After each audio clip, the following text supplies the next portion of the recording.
bestbookbits.com brings you the book summary of The Miracle Equation, the two biggest decisions that move your biggest goals from possible to probable to inevitable, by Hal Elrod. There's no two ways about it. Dedicating time to self-improvement is deeply rewarding. But is it enough?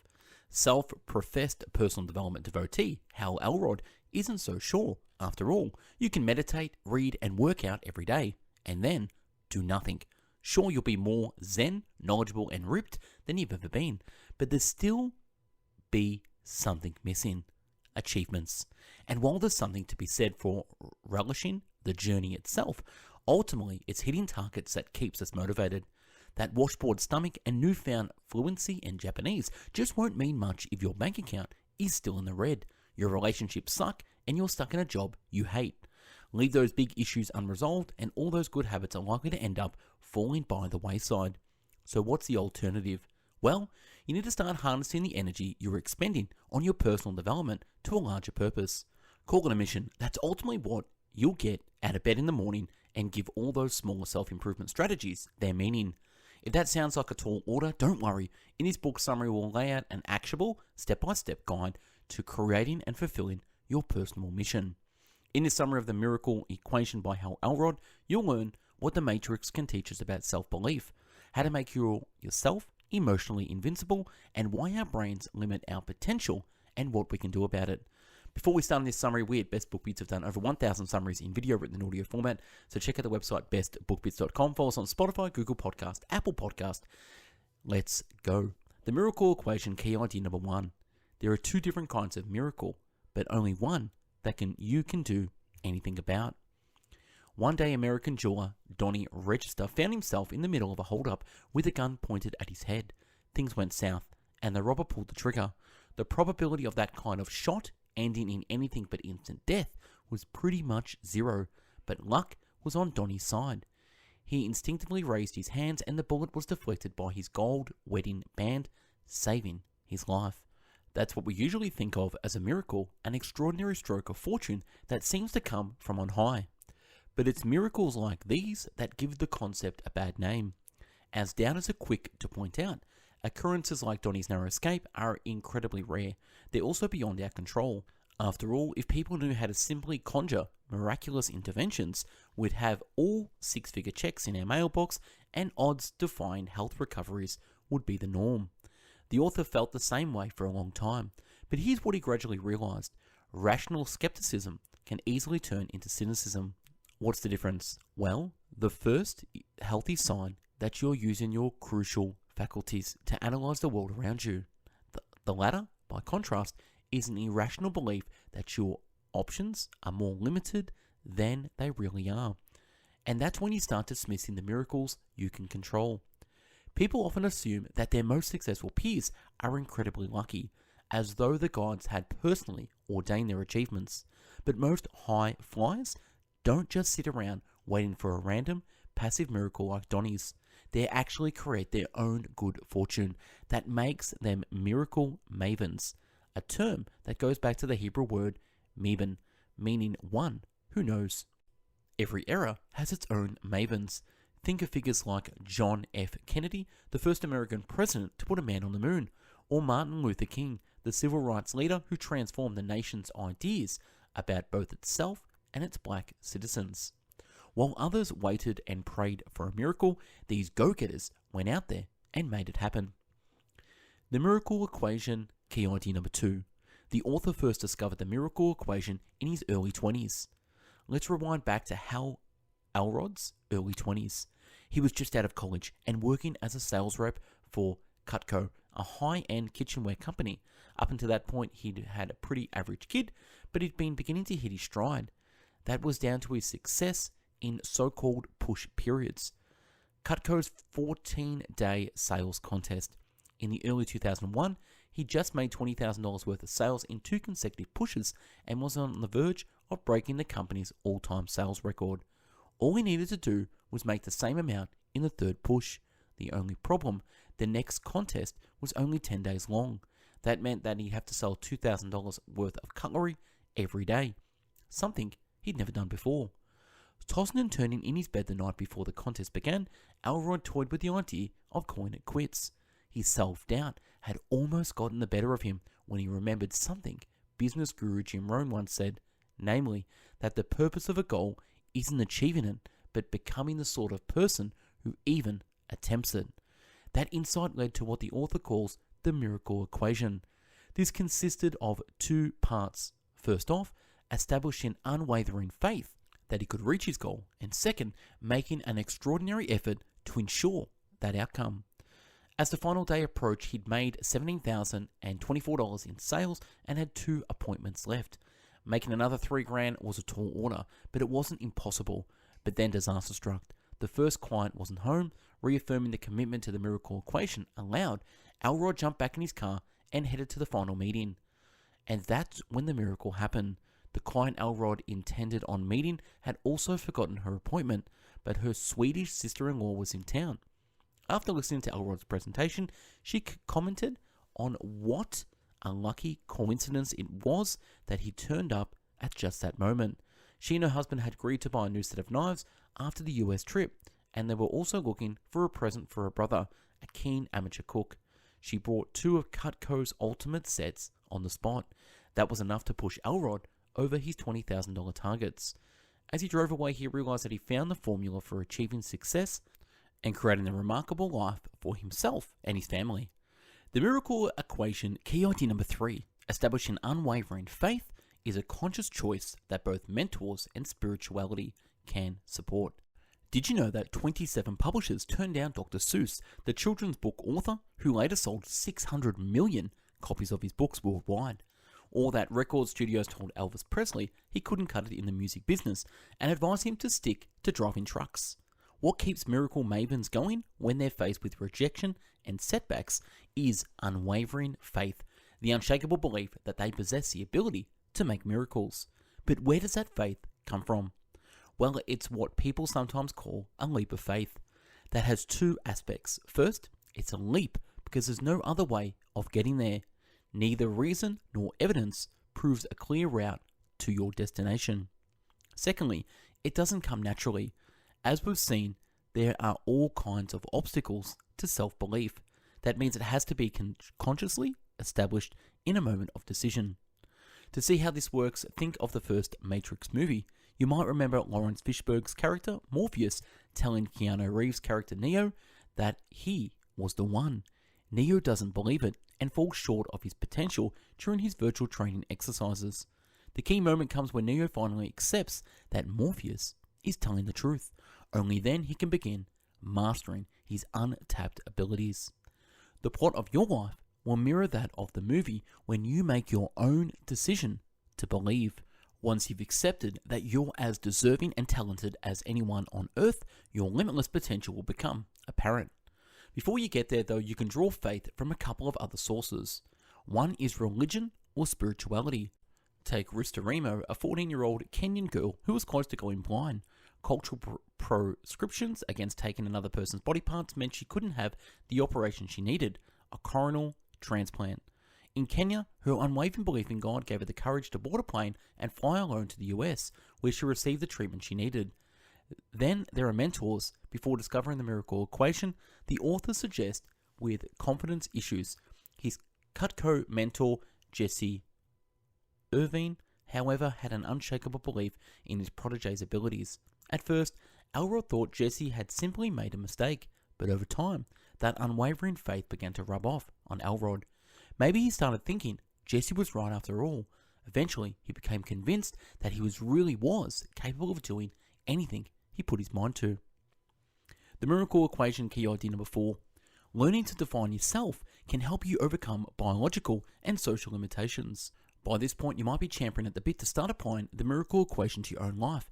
But hold on a second. Before we do that, we'll need to take care of a couple of common psychological logjams that get in the way of unwavering faith and extraordinary effort. Let's start with limitations. Think back to your childhood. What did you want to be when you grew up? Chances are you set your sights high. Kids dreamt of becoming famous ballerinas or baseball players. When we're young, everything seems possible.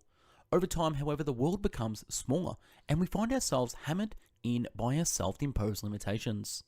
That's partly down to the way that adult human brains functions. When you get down to it, it's a pretty ancient piece of our wiring. Like our prehistoric ancestors, we're constantly scanning our environment for signs of danger. That's rational enough if you're a caveman. After all, if you're not on your toes, you might just end up being mauled by a mountain lion. Unfortunately, our brains aren't very good at telling the difference between the anxiety triggered by a charging mammoth and, to say, the prospect of moving to a new city for a job. That means we end up irrationally rejecting opportunities. Then there's the worldview we learn from the society around us. We're constantly told what is and what isn't possible. Eventually we settle for second best rather than pursuing our dreams because they're unrealistic. But here's the thing, there aren't any hard limits on what any of us can do. Experts claim no one could ever run a mile in under 4 minutes until the British athlete Roger Bannister came along and did exactly that in 1954. Then less than 2 months later, another runner called John Landy broke Bannister's record. So how can we break out of these self-limiting patterns? Well, we need to start defining ourselves. That's not so much about rejecting social labels as it is about refusing to see them as brakes on our capabilities. The author, for example, has been diagnosed with ADHD, but refused to let this diagnosis limit him. After all, ADHD makes focusing on tasks harder, but not impossible. And far from being a limit, it even has its upsides. After all, bouncing from one idea to the next can be highly effective creative strategy. The miracle equation key idea number 5. The 5-minute rule can help you achieve emotional peace when things go wrong. When the author was 20, he was involved in a near-fatal car crash after being hit head-on by a drunk driver going 70 miles an hour. What did most damage, though, was being broadsided by a second vehicle. That collision broke 11 bones, including Elrod's femur, eye socket, and pelvis. His heart stopped for a full 6 minutes, and he almost bled to death, leaving him in a coma. When he woke, he was told he'd probably never walk again. His doctors expected him to fall into profound depression, but after a moment of deep reflection, Elrod surprised them with his upbeat response. He laughed, cracked jokes, and seemed to be in high spirits. That the medical staff thought must be a form of denial. Worried that he was repressing his emotions, they asked his parents to talk to him. That's when the author explained the 5-minute rule. That's something he learned from the Cutco mentor Jesse Levine. By the time of the crash, Elrod had been applying it every day for nearly 2 years. Here's how it works. It's okay to feel bad when things go wrong, but not for more than 5 minutes. When you suffer a setback, you set a timer and do whatever you need to. Scream, cry, wrench or punch a wall.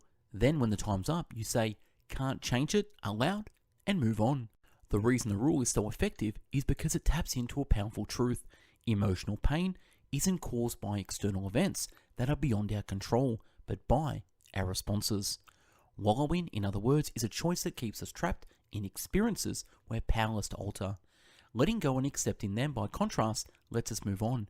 In Elrod's case, it meant he could fully focus on his recovery and eventually regain the use of his legs. But remember, getting to this stage takes time and constant practice. The best way to start is to use it to deal with those niggling bugbears that can ruin a working day. Elrod, for example, started applying the rule to get over frustrations like a client cancelling an order at the last minute, so received a rude email from a colleague, hit the timer, stew a little, and move on. The miracle equation key idea number 6. Defining your mission is the best way of avoiding getting bogged down in competing goals.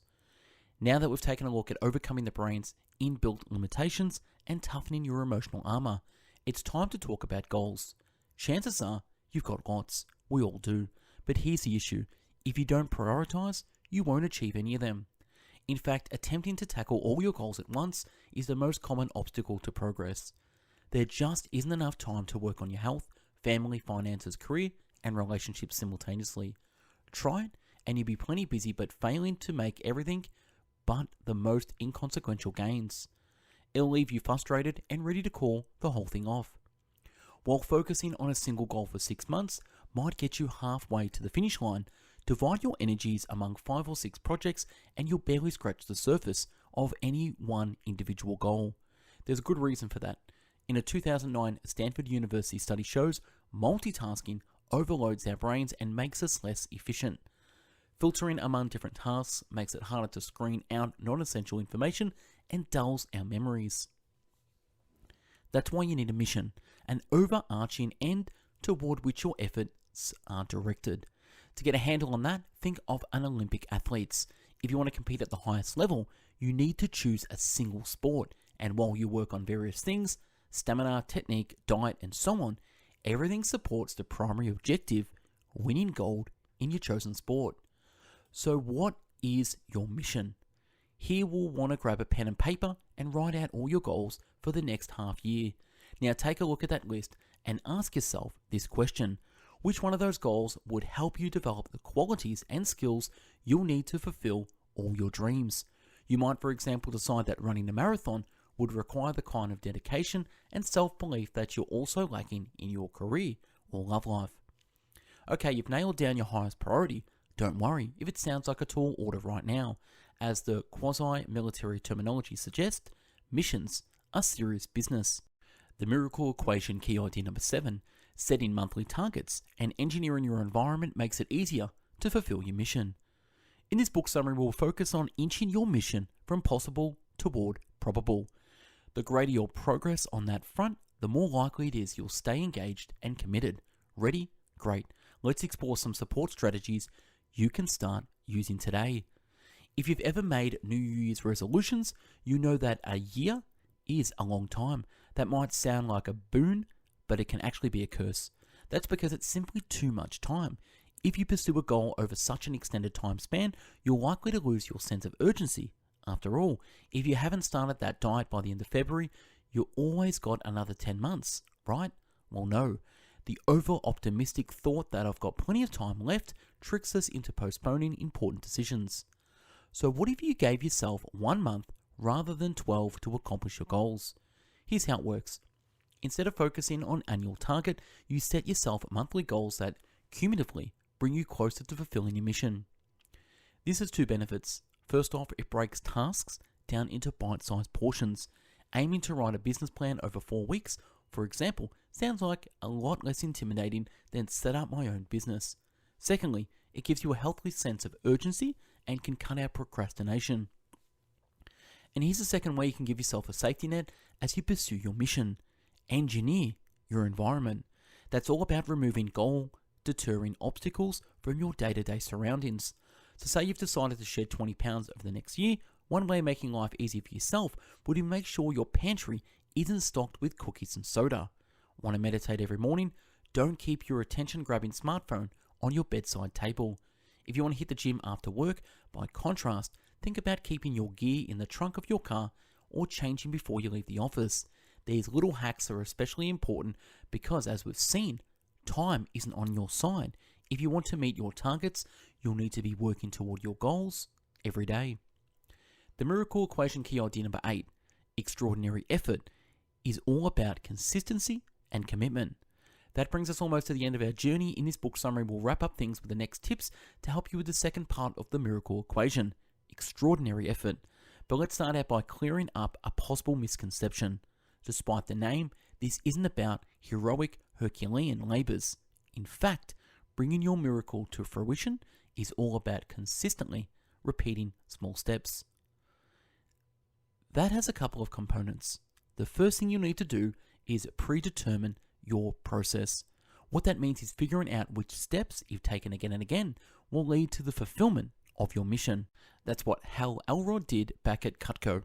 Once he set his $20,000 push target, he called colleagues who'd already achieved that in the past with a list of questions he'd prepared beforehand. Their answer, consistency pays. Rather than using new-flanged sales hacks, they were hitting their phones every day at the same time and making the same number of calls. That isn't just a piece of sales wisdom, however. Whether you're writing a book or aiming to lose weight, breaking your process down into micro steps makes your macro mission seem a lot less scary. Elrod, for example, wrote the miracle equation by sitting down and getting 1,000 words onto the page every day. To find how to predetermine your process, you can start with Google, or if that fails to turn up any insights, check out Amazon's best-selling titles on your topic of interest. Your best bet, however, is to ask folks who are in the know, like the author did. The next step is to schedule your process. If you've ever brought a big stack of books on a new subject and you've got yourself into only to watch them gather dust on your shelf or joined a gym you never end up going to, you'll know that life has a tendency to get in the way of our grand ambitions. That means you need to add slots to your diary, physically or digitally, that are dedicated exclusively to your mission. If your calendar is already overloaded with commitments, consider simplifying it and using online delivery services to take care of time-consuming chores like grocery shopping. If you come this far, well done. You're now set to pursue your mission. So find the time to work on it and begin discovering your true potential. Final summary. The key messages in this book summary. Miracles come in different shapes and sizes. Some are what the insurance industry calls acts of God and beyond all human control. Others are about transforming our dreams into reality, and these are in our own hands. In fact, there's a fail-safe method for generating miracles. The trick is knowing how. And that's where the miracle equation comes in. Unwavering faith plus extraordinary effort equals miracles. In everyday terms, that means learning to overcome inborn cognitive limits, embracing your true gifts, and putting in the hours necessary to realize your desires and ambitions. Actionable advice. Make peace with your emotional pain. Take a moment to think about things that caused you emotional pain. How much time and energy do you spend dwelling on them? And has it changed anything? One last question. Would your life be better if it didn't contain stress, anger, and sadness associated with that pain? Well, let's find out. Picture a source of your pain, the unchangeable circumstance that your mind wants to resist. Once you've got that image in your head, take a deep breath and focus your mind on consciously choosing to accept it unconditionally. If that doesn't work right away, try again tomorrow. Eventually, you'll find that the pain will recede as you embrace its unalterable reality. And that's a wrap on this book summary, The Miracle Equation by Hal Elrod. If you want this summary, click the link below to download this. We at Best Book Bits have done over 1,000 summaries, video written in audio format. Check out the website, bestbookbits.com. Follow us on YouTube, Spotify, Google Podcasts, and Apple Podcasts. If you want to support the channel, you can download our top 450 Best Book Bits summaries, put together in one massive downloadable PDF and MP3. Take it offline, watch and read anywhere, anytime. Thank you again for watching and listening. Have yourself an